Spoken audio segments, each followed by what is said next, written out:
This video is made possible by my patrons on Patreon.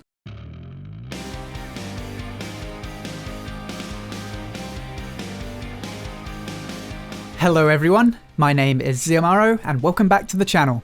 Just quickly before I get into the video, I have another couple of Battle Royale keys to give away. One I'm going to be giving away on Patreon, so patrons keep an eye out for that in the next day or so. And the other I'm going to give away during a stream this week, so everyone else keep an eye on my Discord. I'll let you know when I'm streaming on there. Anyway, today I wanted to talk about something that's been on my mind since the announcement that the BPL LAN was cancelled. That came as a big disappointment to me because BPL is something that I really enjoy watching, and there's actually something really special about seeing the teams in the same room playing against each other with next to no latency. However, I'd be lying if I said the LAN being cancelled was a complete surprise. I mean, first off, the first LAN at DreamHack had a relatively empty room. It was mostly filled with employees, other people affiliated with the competition, and a few die-hard fans. And secondly, even just talking about BPL on this channel, it was evident that people just weren't that interested. I really wanted to see BPL do well, so I tried to talk about it a bit every week, but genuinely, even the mention of BPL in the title often cut the views in half. I'm not one to obsess over views, so it didn't stop me making the videos, but it was certainly an indicator that people weren't as interested as I was. And actually, the fact that the LAN has been cancelled has really made me lose interest in BPL as a whole. I mean, BPL was actually on this weekend, but I didn't really pay much attention to it. And actually, the cancellation of the LAN has kind of made me lose faith in Battle Royale Arena as well. And that got me thinking, in a kind of roundabout way, why do we play competitive games? And bear in mind here, it's hard for me to stay completely subjective here because I am massively into competitive games,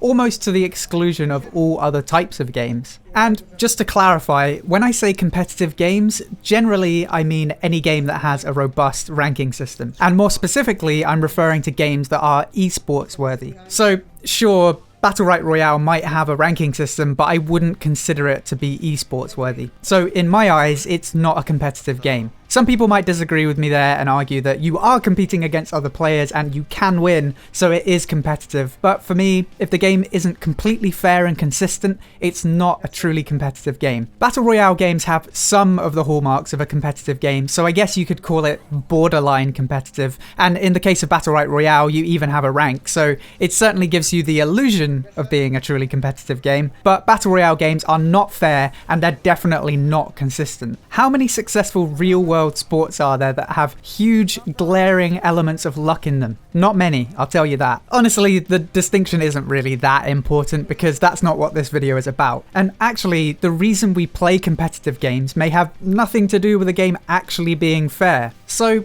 what is it about competitive games like CSGO, Overwatch, League of Legends, and Battlerite that people like so much? And those are all team games, so let's throw in Brawlhalla, Rocket League, and StarCraft as well. Not one of those games has an element of luck in it. Blah blah, getting good teammates is luck. I kind of disagree with that statement on some level, but what I'm talking about is the absence of luck in the gameplay. I've done some research into this, and one explanation you see a lot is the rise of high-speed internet and humanity's natural competitive instincts. And I guess that solves part of the question, why now? And the competitive instincts thing definitely rings true to some extent. But then again, we humans are quite strange creatures. We have this tribal thing going on, even in modern society, and that's partly where the competitive thing comes in, especially with team games. But we're also some of the most social and cooperative creatures on the planet, and that aspect of our nature is seen a lot through online co-op games or MMOs where you can have 25 or more people all working towards the same goal. So with these two seemingly conflicting parts of our nature, what makes some of us choose the cooperative route and others choose the competitive one? Obviously, you're not just one or the other, and you might switch depending on the situation. You could go down a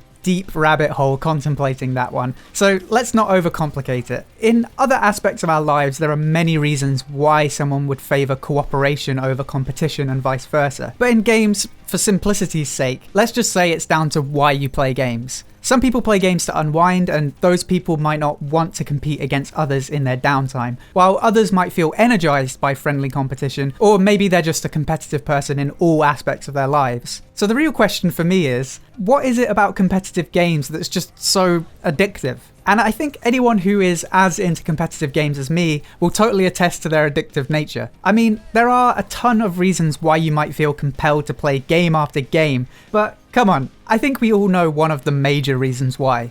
Perceived progression. And by that, I mean ranks. Seeing your rank go up and down is definitely a big part of what might keep you playing a competitive game. In truth, your rank is not progression. It's just a public indicator of your matchmaking rating. It's part of what gives you fair matches with and against roughly equally skilled players. Rationally, I can think that, but deep down, probably like most of you guys, I do feel like it's a measure of progression. Getting to a new rank feels like a huge accomplishment, even though you get basically nothing from it. And you'll probably still even be in the same player pool you were before, but it still gives you a sense of achievement. And that sense of achievement, or even just the potential for it, is a big part of what keeps us playing. So really, I think what we should focus on is playing to improve. How are you going to rank up if you never get better? Grinding games might feel like you're progressing, but come on, even if you luck out and go on an undeserved winning streak to a rank you don't belong, you haven't really achieved anything, have you? If you want to achieve a new rank and stay there, you need to get better, and that's a much harder thing to get your head around than you'd think. If you can truly get your head around it, rank anxiety, which I'm sure all of you have experienced at one time or another, just kind of fades away. If you belong in Diamond and you fall to Silver, you'll have no problem at all climbing back out, right? Because you'll just ruffle stomp your way through the lower ranks. So then, if you go on an unlucky streak of losses, if you belong where you were before, you'll get back there too, right? Honestly, if you're questioning what I'm saying here, you're probably not playing to improve. You're playing for that perceived progression I mentioned before. You're waiting for that lucky win streak to get to a rank you don't deserve. But among some of the people who play to improve are the elite few who play to go pro. These are the professional players and would-be pros, and it's one of the reasons things like BPL and Overwatch League exist. The other reason is to build up hype, of course. A healthy competitive scene tells you a lot about the balance and popularity of a competitive game. But the other aspect is the potential to become a professional player. Actually becoming a professional takes a lot of skill and determination, and the vast majority will never achieve it. But just the possibility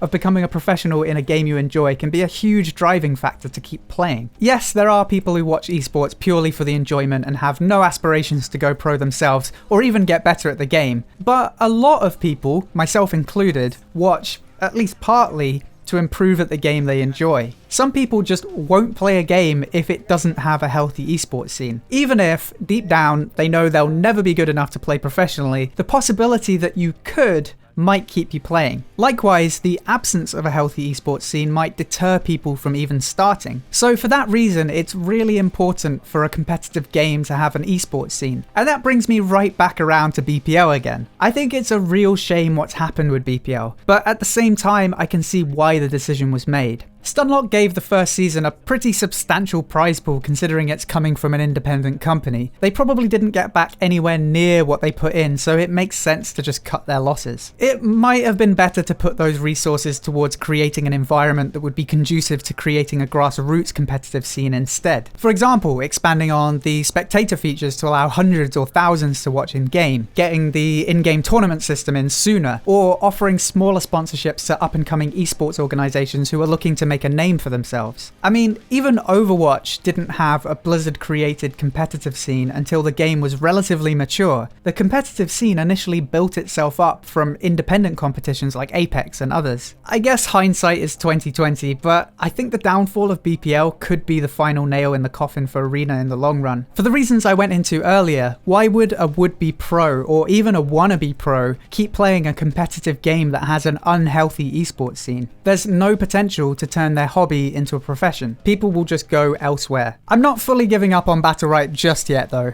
Even if it is horribly late, the in-game tournament system is coming in a month or two. Hopefully, SLS have a battle plan for how to get the esports scene rolling again. I really hope so anyway, because if they don't, well, let's just hope for Stunlock's sake that Battle.Right Royale is a roaring success when the free-to-play launch comes in March. I hope you enjoyed this video. If you did, then please feel free to subscribe for more gaming guides, news, and discussion. And don't forget to check out the links below to Patreon, Discord, and Twitch. Until next time, thank you for watching, and I'll see you soon.